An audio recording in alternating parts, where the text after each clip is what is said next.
Hello दोस्तों, आज की इस वीडियो में मैं आपको बताऊंगा कि नेजल पॉलिप की सर्जरी कैसे होती है। तो आप मेरी कुछ ये जो वीडियो रहेगी इसके बीच में कुछ आप मेरे हॉस्पिटल की क्लिप्स वगैरह भी देख लेना कि मेरे नेजल पॉलिप की जो सर्जरी हुई थी उसकी कुछ क्लिप्स वगैरह भी रहेंगी। तो सबसे पहले मैं आपको बता देता हूँ कि नेजल पॉलिप की सर्जरी करने से पहले आपको डॉक्टर के पास जाना पड़ता है। जैसे ही आप डॉक्टर के पास गए तो वो आपको क्या करते हैं, देख लेते हैं पहले एंडोस्कोपी डाल के, नाक में एक कैमरा लगा रहता है, उसको एंडोस्कोपी बोलते हैं। वो नाक के अंदर जाता है, पता चल जाता है नेजल पॉलिप है, कितने बड़े हैं। और उनके पास इक्विपमेंट्स होते हैं और भी जो नाक में डालकर वो देखते हैं कि नेजल पॉलिप कितना बड़ा है। ठीक है, नेजल पॉलिप के अलावा भी आपकी जो नाक की सांस है, मतलब हम जो सांस लेते हैं, जैसे कि साइनोसाइटिस हुआ या फिर हमारी नाक की जो सेप्टम मतलब जो हड्डी होती है वो कभी कभी बढ़ जाती है, टेढ़ी हो जाती है, उसके चलते भी हमें स्मेल वगैरह नहीं आती और नाक से सांस लेने की नहीं बनती है। तो ज़रूरी नहीं है कि आपको नेजल पॉलिप ही हो। अगर आप अपने नाक को ऐसे ऊपर करके फ्लैश जला के देखोगे तो क्लियर वो देखने को मिल जाते हैं। अगर वो आप जला के देख लेना, अगर वाइट वाइट कुछ दिख रहा है तो वो नेजल पॉलिप है। अगर कुछ भी नहीं दिख रहा है लेकिन फिर भी सांस नहीं आ रही है तो हो सकता है आपको साइनोसाइटिस हो या फिर आपके नाक की हड्डी वगैरह टेढ़ी हो या फिर बढ़ गई हो।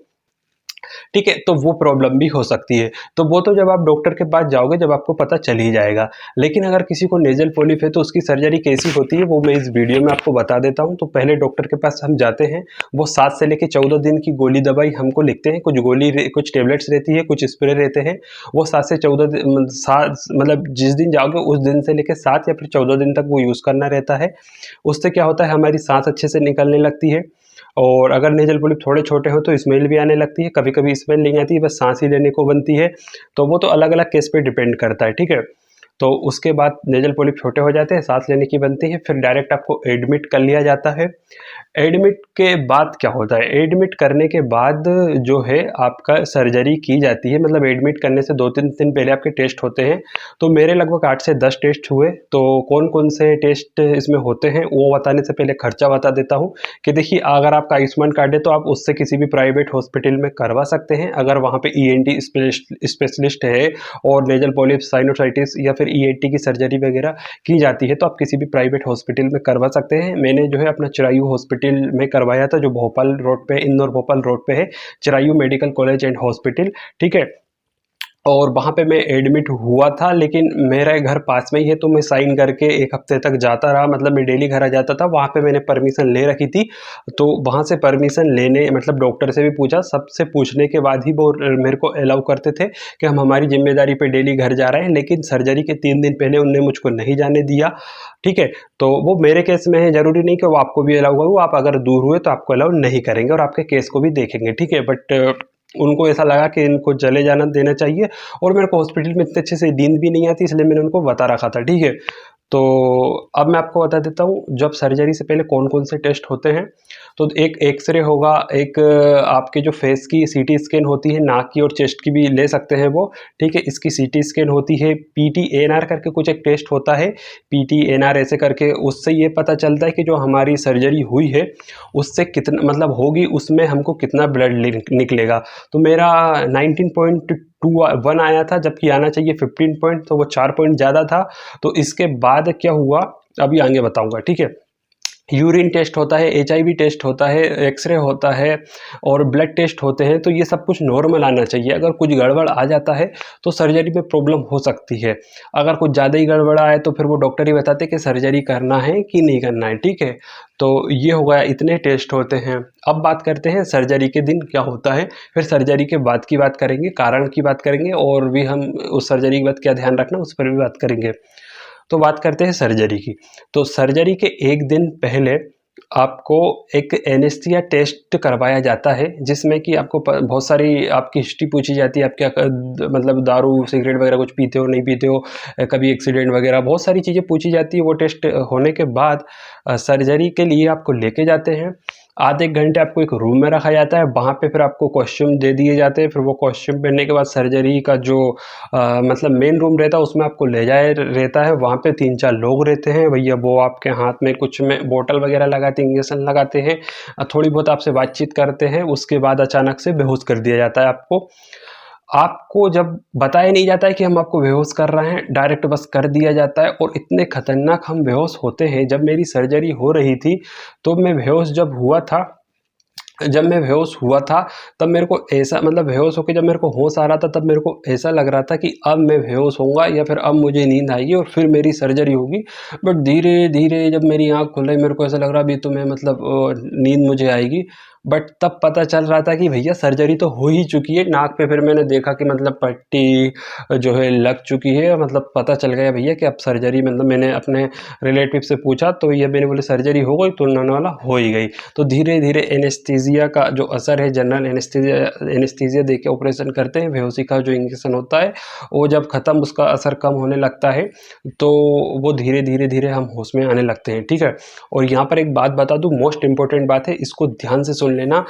इम्पोर्टेंट बात ये है कि जब हमारा सर्जरी होता है तो हमारे जो यूरिन का जो रास्ता होता है उसमें एक नलकी डाल के उस नलकी डाल दी जाती है ताकि कि हमको बाथरूम वगैरह सर्जरी के टाइम पे ना लगे।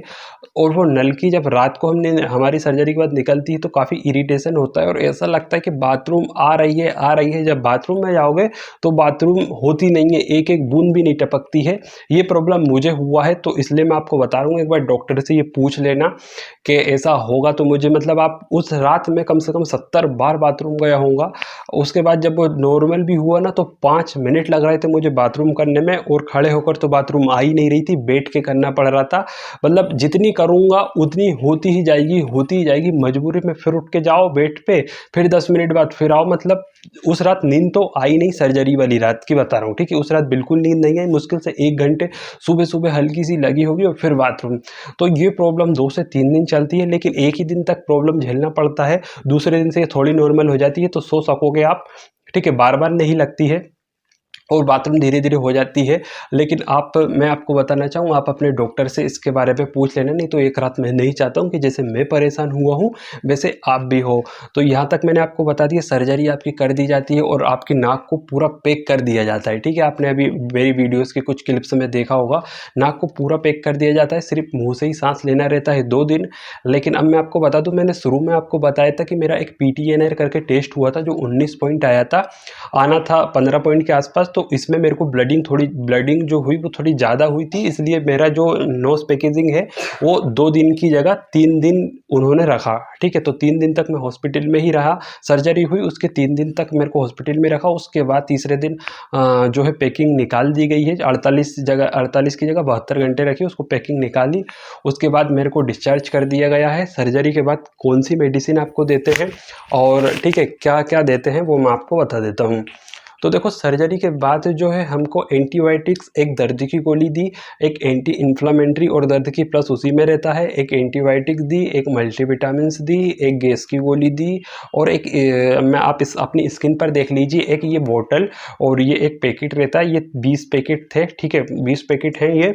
इसको सुबह शाम नाक से इस प्रकार से डालना रहता है। इधर से हम डालते हैं तो इधर से पानी निकलता है, फिर इधर से डालते हैं तो इधर से नाक में से पानी निकलता है, जो अंदर जो पपड़ी नहीं जमना चाहिए, ठीक है, और अंदर की क्लींजिंग हो जाती है। अभी 1 हफ्ता हो चुका है लेकिन मुझे जो है स्मेल नहीं आ रही है लगभग।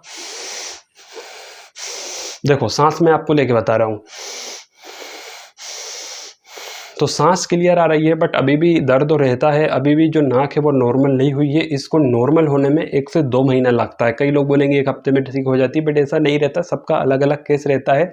जब हम मोबाइल से ऐसे करके देखते हैं तो अंदर कुछ नहीं दिखता है। पहले नेजल पॉलिप क्लियर दिख जाते थे बट अभी नहीं दिखते हैं। जो हमारे नोज़ के टिश्यूज़ होते हैं वो रिपेयर होते रहते हैं, अंदर इन्फ्लेमेशन रहता है, सूजन रहती है, वो धीरे धीरे ऑटोमेटिक कम हो जाएगी।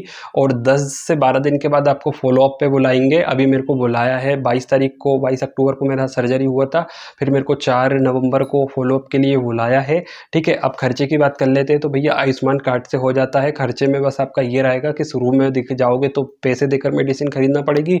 अगर डायरेक्ट एडमिट होने के हिसाब से जाओगे तो आयुष्मान शुरू में लग जाता है, तो पैसे नहीं लगेंगे।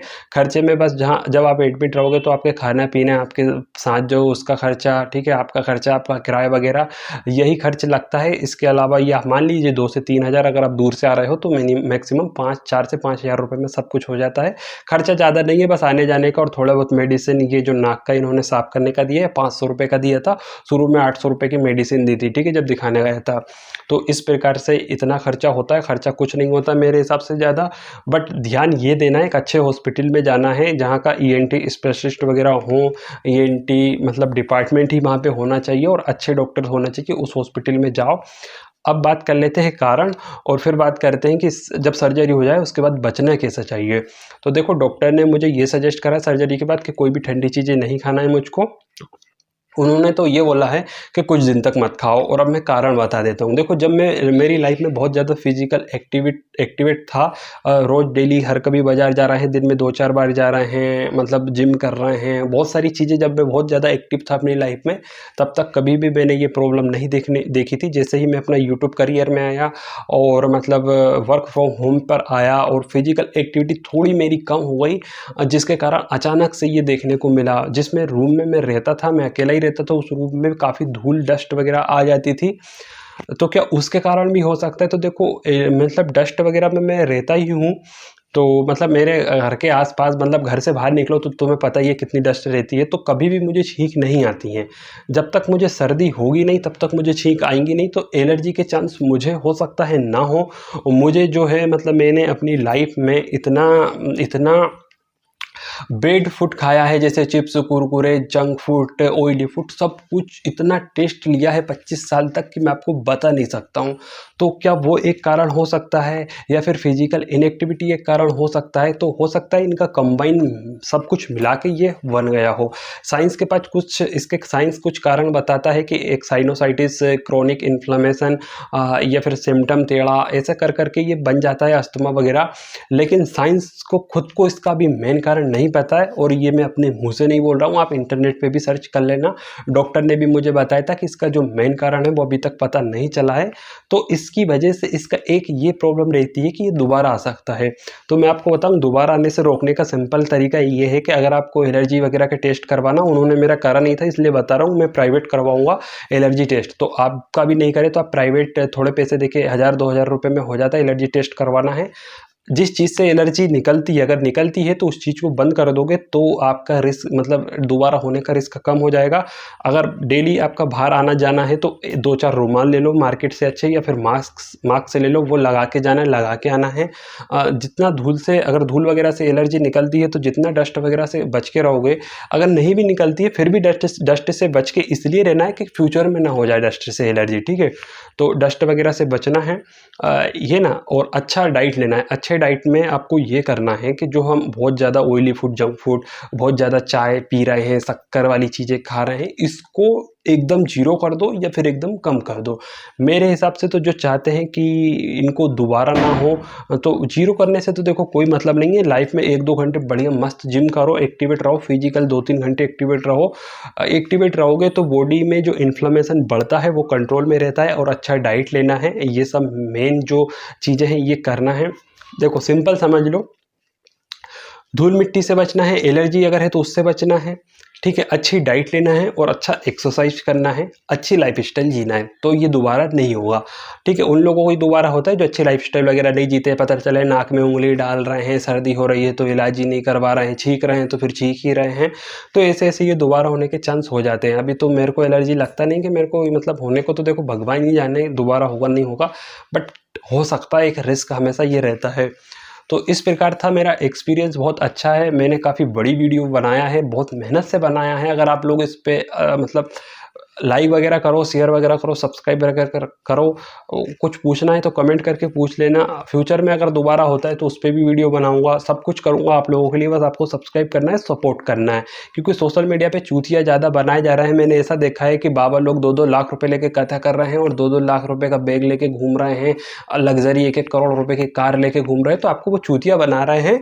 आपसे तो ये बोल रहे हैं पैसा में सब मोह माया है, और वो बढ़िया पैसे की ज़िंदगी में जी रहे हैं। तो देखो, पैसा कमाना मोस्ट इंपॉर्टेंट है, लेकिन पैसे के कमाने के साथ साथ भगवान को भी बढ़िया से अच्छे से मानो। पाप करोगे और भगवान को मानोगे तो कुछ रिजल्ट नहीं मिलेगा। पाप नहीं करोगे और भगवान को मानोगे तो रिजल्ट मिलेगा। अब मैं आगे क्या बोलूँ भगवान के बारे में, फिर इस दुनिया के बारे में तो बोलना पॉसिबल नहीं है। दुनिया के जो लोग हैं वो तो बद से बदतर हो चुके हैं, तो उनके बारे में नहीं बोल सकते। बाकी के अच्छे से जियो, ईमानदारी से रहोगे तो नाम रहेगा दुनिया में, नहीं तो लोग गाली बक्करी नाम लेते हैं बेईमान लोगों का, ठीक है। तो मिलते हैं दोस्तों अगली वीडियो में। दुनिया वालों को सब पता रहता है कौन ईमानदार है और कौन बेईमान, ठीक है। भले ही बेईमान लोगों के पास पैसा हो, लेकिन सबको पता रहता है इनके साथ जो लोग रह रहे हैं वो मतलब से ही रह रहा है, कोई उनकी मतलब इज्जत रहती नहीं है, भले ही पैसा हो उनके पास, ठीक है। आपको लगेगा कि इज्जत है, लेकिन उनकी इज्जत भी वही बेईमान लोग करते हैं जो खुद भी बेईमान हो। ठीक है, ईमानदार लोग बेईमान लोगों की इज्जत नहीं करते हैं। मिलते हैं अगली वीडियो में।